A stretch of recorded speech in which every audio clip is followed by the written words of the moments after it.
Hello friends, welcome back. अगर आप हैं बिहार में नियोजित शिक्षक तो आप सभी का बहुत बहुत स्वागत है अभी के इस वीडियो में। अभी का यह वीडियो आप लोगों के लिए काफ़ी महत्वपूर्ण है क्योंकि यहाँ पे ऐसी खबरें निकल कर के आ रही हैं कि 12 साल से अधिक जिनकी भी सेवा हो चुकी है वैसे नियोजित शिक्षकों को बिना किसी परीक्षा के ही राज्यकर्मी बनाया जाएगा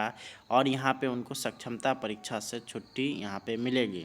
तो यहाँ पे इस तरह की खबरें निकल कर के आ रही हैं, जबकि यहाँ पे माननीय मुख्यमंत्री जी ने यहाँ पे 2 नवंबर के दिन ऐतिहासिक गांधी मैदान से यह ऐलान किया है कि बिहार के जितने भी नियोजित शिक्षक हैं उन सभी को जो राज्यकर्मी का दर्जा दिया जाना है, वो राज्यकर्मी का जो दर्जा होगा वो किसी मामूली परीक्षा के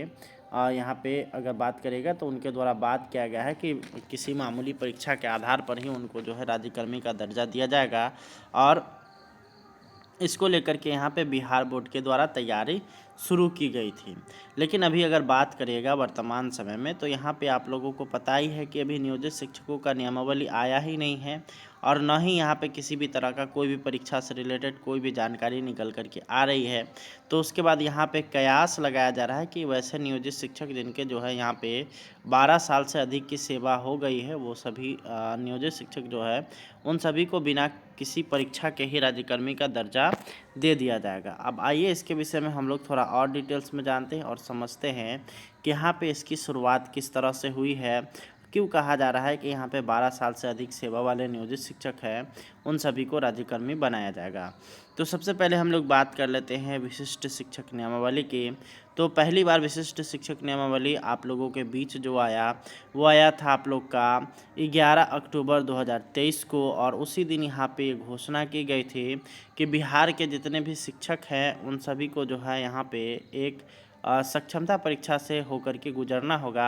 और ये जो सक्षमता परीक्षा होगा वो किसी कमेटी के द्वारा लिया जाएगा या किसी जो है आउटसोर्सिंग कंपनी के द्वारा इसको जो है गठित किया जाएगा, इसको लिया जाएगा। परंतु अभी अगर बात करिएगा अभी के समय में, तो अभी के समय में अगर बात करिएगा कि बिहार बोर्ड से जो कहा जा रहा है कि बिहार बोर्ड के द्वारा इस परीक्षा को आयोजित कराया जाएगा, तो यहाँ पे उससे संबंधित आप लोगों के लिए जानकारी स्पष्ट रूप से निकल कर के आ रही है कि अभी बिहार बोर्ड के पास आप लोगों के परीक्षा को कंडक्ट कराने के लिए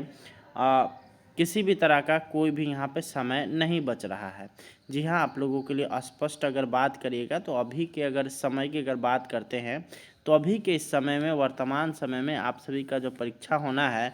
उसको कंडक्ट कराने हेतु बिहार बोर्ड के पास समय ही नहीं है। इसके लिए यहाँ पे कहा जा रहा है कि यहाँ पे आप लोगों को जो एग्ज़ामिनेशन बिहार बोर्ड अगर कंडक्ट कराएगा भी तो उसमें कम से कम 6 महीने या उससे अधिक लग सकता है। वहीं यहाँ पे माननीय मुख्यमंत्री जी का यहाँ पे दिली ख्वाहिश है कि आप लोग को जो राज्यकर्मी का दर्जा मिलना है वो आप लोगों को आने वाले महीने में यानी कि जनवरी माह में जो है यहाँ पे मिल जाए। और जनवरी माह में इसलिए भी आवश्यक है क्योंकि आने वाले समय में यहाँ पे बिहार में जितने भी नियोजित शिक्षक हैं उन सभी का जो है अगर बात करिएगा तो उन सभी का वोट उनको लेना है प्रधानमंत्री के इलेक्शन में। तो उसको ध्यान में रखते हुए अब जो है यहाँ पे आप लोगों के लिए यहाँ पे ऐसा उम्मीद है कि यहाँ पे जनवरी माह में पूरा का पूरा प्रक्रिया हो जाए और यहाँ पे आप लोग को जो एग्ज़ामिनेशन से बात कही जा रही है वो आप लोग का छुट्टी हो जाए। वहीं पे अगर बात करिएगा कि वैसे शिक्षक जिनके जो है सेवा काल 12 वर्ष या उससे कम है तो उनका क्या होगा, तो यहाँ पे उनके लिए कहा जा रहा है कि उन सभी शिक्षकों को घबराने की आवश्यकता नहीं है। उन सभी का जैसे जैसे सेवा काल 12 साल होते जाएगा वैसे वैसे वो सभी राज्यकर्मी बनते जाएंगे। और इसके लिए यहाँ पे वरीयता को आधार माना गया है और वरीयता के आधार पर आप जितने भी नियोजित शिक्षक हैं उन सभी को राज्यकर्मी बनाने हेतु यहाँ पे क्रियाकलाप किया जा रहा है।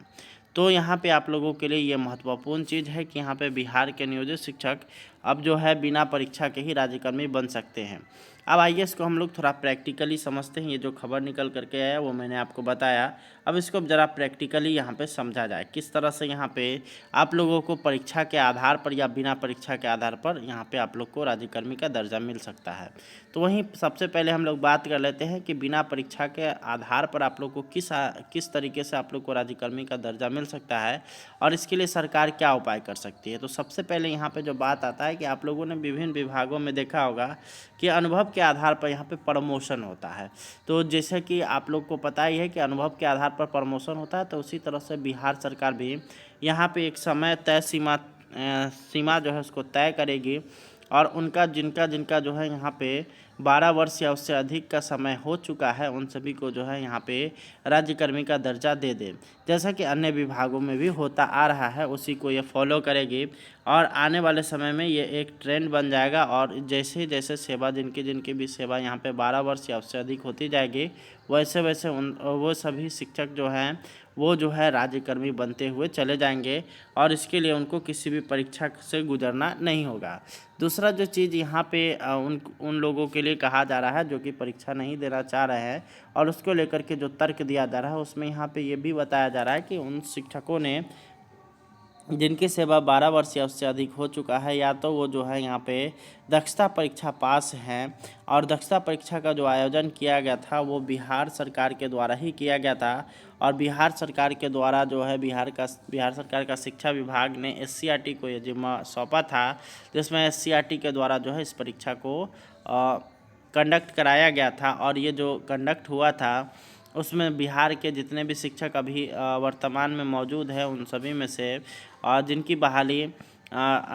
बहाली को 12 वर्ष या उससे अधिक हो चुका है, तो उन सभी ने लगभग जो है दक्षता परीक्षा ही पास किया है। बहुत ही कम इसमें शिक्षक होंगे जो कि बाद में चल करके पात्रता परीक्षा यानी कि TET का परीक्षा पास किए होंगे। वहीं अन्य शिक्षकों की बात करिएगा जिनकी सेवा 12 वर्ष से कम है, उन सभी में से अधिकांश शिक्षक ऐसे हैं जिन्होंने अपना जो है पात्रता परीक्षा पास किया हुआ है। और ये जो पात्रता परीक्षा है वो बिहार सरकार के द्वारा कंडक्ट कराया गया था या फिर जो है केंद्र सरकार के द्वारा सीटेट कंडक्ट कराया गया था, जिसमें वो जो है वहाँ पे पात्र बन कर के आए हैं और उसके बाद वो सभी जो है यहाँ पे बिहार में शिक्षक बने हुए हैं। और सभी जितने भी बिहार में शिक्षक बने हुए हैं उन सभी के लिए ये मुख्य चीज़ें निकल करके आ रही हैं। वहीं अब अगर हम लोग बात कर लेते हैं कि यहाँ पे एक और तर्क दिया जाता है कि परीक्षा के आधार पर ही आप लोग को क्यों राज्यकर्मी का दर्जा दिया जाएगा। ऐसा इसलिए क्योंकि यहाँ पे उनके द्वारा बताया जा रहा है कि आपका जो है यहाँ पे प्रमोशन नहीं हो रहा है बल्कि आपका पूरे के पूरे पद ही बदल जा रहा है। यानी कहने का मतलब हो गया कि अभी आप जो है एक तरह से आप लोग कह लीजिए तो अनुबंध पर आधारित आप लोग कर्मी हैं। और वहीं अगर बात करिएगा आप लोग को जैसे ही राज्यकर्मी बनाया जाएगा तो आप लोग क्या हो जाइएगा कि यहाँ पे सरकारी कर्मचारी हो जाइएगा। तो ये पूरी की तरीके से यहाँ पे पद जो है यहाँ पे बदल रहा है, जिस कारण से आप सभी को एग्ज़ामिनेशन से गुजरना होगा। और इस एग्ज़ामिनेशन का नाम यहाँ पे सक्षमता परीक्षा ही बताया जा रहा है और बिहार सरकार के द्वारा भी यह संकेत दिया गया था और माननीय मुख्यमंत्री जी ने खुद इसका ऐलान किया था कि यहाँ पे मामूली परीक्षा के आधार पर ही राज्यकर्मी का दर्जा दिया जाएगा, जिसको यहाँ पे आधार मानते हुए इस तरह की खबरें निकल करके आ रही हैं। तो उम्मीद है कि यहाँ पे सारा कुछ ही समय में यहाँ पे क्लियर हो जाएगा और आप सभी का जो है जो भी यहाँ पे डाउट वगैरह है वो सारा कुछ यहाँ पे दूर होगा। तो चलिए हम लोग मिलते हैं हम लोग नेक्स्ट वीडियो में। धन्यवाद, थैंक्स फॉर वॉचिंग।